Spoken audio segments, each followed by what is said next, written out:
مرحبا، اليوم بدنا نعمل مع بعض وصفة شعبية ومشهورة كتير بمطبخنا العربي، واللي هي فطاير السبانخ.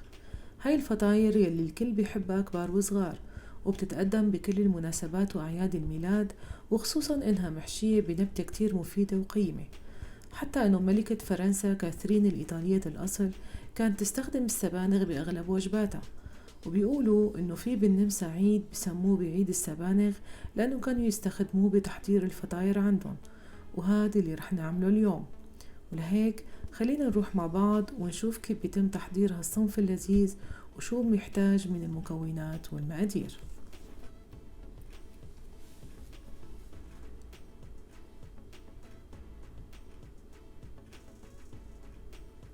لتحضير العجينة محتاجين طحين، زيت نباتي، سكر، خميرة فورية، وملح. للحشوة سبانغ أكيد، زيت زيتون، بصل مفروم، بندورة مجففة، عصير ليمون، سماق، جوز، دبس رمان، وآخر شي الملح. هلأ بالبداية لتحضير العجين محتاجين 4 كاسات من الطحين. منحاول ننخلهم مع معلقة صغيرة من الملح، ومعلقة كبيرة من الخميرة الفورية، وآخر شي معلقة كبيرة من السكر. ننخل المواد الجافة مع بعض بهالطريقة، وبعدين منضيف المواد السائلة يلي هن نص كوب من الزيت النباتي، وكوب من الماء الدافئ. ما بنستخدم أبدا مي سخنة هون، لأنه المي السخنة بتقتل الخميرة. هلأ منبلش نعجن على سرعة خفيفة، وبعدين منسرع المكنة لحتى تتشكل عنا عجينة طرية وناعمة. إذا حسينا أنه العجينة محتاجة مي، ممكن نضيف ربع كاسة صغيرة، لأنه الطحين بيختلف من بلد لبلد. منضل نعجن من 5 ل8 دقايق لنحصل على ملمس ناعم وحريري مثل ما شايفين شو طرية وناعمة. هيك لازم تطلع معكم. وهلأ نتركها ترتاح، منغطيها بفوطة مطبخ نظيفة لتخمر معنا ويتضاعف حجمها. وبهالوقت بنباشر بتحضير حشوتنا. منضيف مي عم تغلي على السبانغ، نتركها فيه لمدة 5 دقايق مو أكتر، وبعدين منصفيها ومنضيف عليها مي باردة، ومنعصرها كتير منيح لنحصل على هالنتيجة. طبعا أنا استخدمت هون 700 جرام، وهون السبانغ صغيرة، ما فرمت الورقة، بحبها تكون ظاهرة بالحشوة.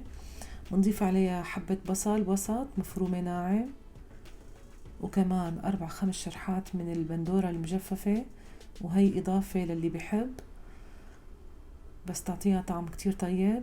ربع كوب من الجوز كسرته على ايدي، معلقة صغيرة من الملح، وكمان محتاجين 2-3 معالق كبار من السماق البلدي،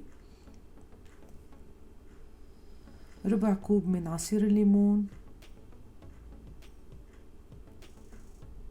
نص كوب من زيت الزيتون وهذا أساسي، رشة خفيفة من الشطة المجففة وهذا خياري للي بحب، وآخر شي 2 كبار من دبس الرمان. هلأ منخلط هالمكونات الطيبة مع بعض كتير منيح مثل ما شايفين، لنحصل على أطيب حشوة ممكن تدوقوها. يعني عن جد طعمتها أكتر من رائعة، ممكن تتاكل لحالها هيك. شوفوا كيف السبانغ بقي محافظ على لونه الأخضر الحلو. وهيك حشوتنا جاهزة وحاضرة معنا للمرحلة اللي بعدها. وهلأ نتفقد عجينتنا. شوفوا ما شاء الله شو خمرت، شايفين ما شاء الله. بنطلعها لحتى تكون حاضرة معنا للتشكيل. شايفين شو طرية؟ أول شي بنقرص العجين وبنعمله لكرات صغيرة حسب ما انتو بتحبوا حجم حبة الفطيرة تكون معكم، مثل هيك. طلعوا معي بحدود 25 حبة، بنريحهم 5 دقايق وبنعمل اختبار لنشوف إلى أي مدى العجينة مرتاحة معنا. بنكبس بإصبعتنا، لما ما بترتد العجينة وبتطلع بعد الكبسة هذا دليل إنها مرتاحة وجاهزة لنباشر بالشغل فيها مثل ما رح أعمل هلأ. بنحط شوية زيت زيتون وبنحط معلقة كبيرة من الحشوة، بنحاول نعملها على شكل مثلث. بنغطي العجينة من الجهتين وبنكبس من فوق ومن تحت، بنغطيها القاعدة وبنحرص نسكر الزوايا كتير منيح وبنضغط لحتى نساعد السبانخ انه يتوزع بكل العجينة. هلأ اذا ملاحظين هاي العجينة عم برقها بزيت الزيتون تحديدا، وان شاء الله بفيديو قريب ببقى بعمل فطاير بسبانخ بعجينة مقرمشة، بس هاي من رقة بزيت زيتون مثل ما شايفين، لأنها بتبقى طرية هشة بنفس الوقت بتاخد قرشة بفعل زيت الزيتون. بنخلص كل الكمية وبنحطهم بصينية الخبز، والفرن عنا حاضر محمى على أعلى درجة حرارة، بس ياخدوا لون ذهبي من تحت بنحمر وشهم من فوق، كل واحد وحسب الفرن تبعه.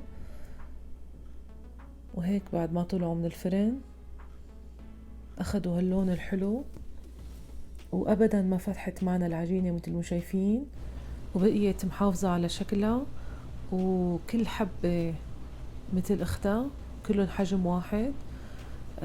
العجينة طرية بنفس الوقت فيها قرشة من برا، وطبعا مثل ما شايفين قديش الحشوة غنية وموزعة على كامل الفطيرة، حتى الزوايا فيها حشوة.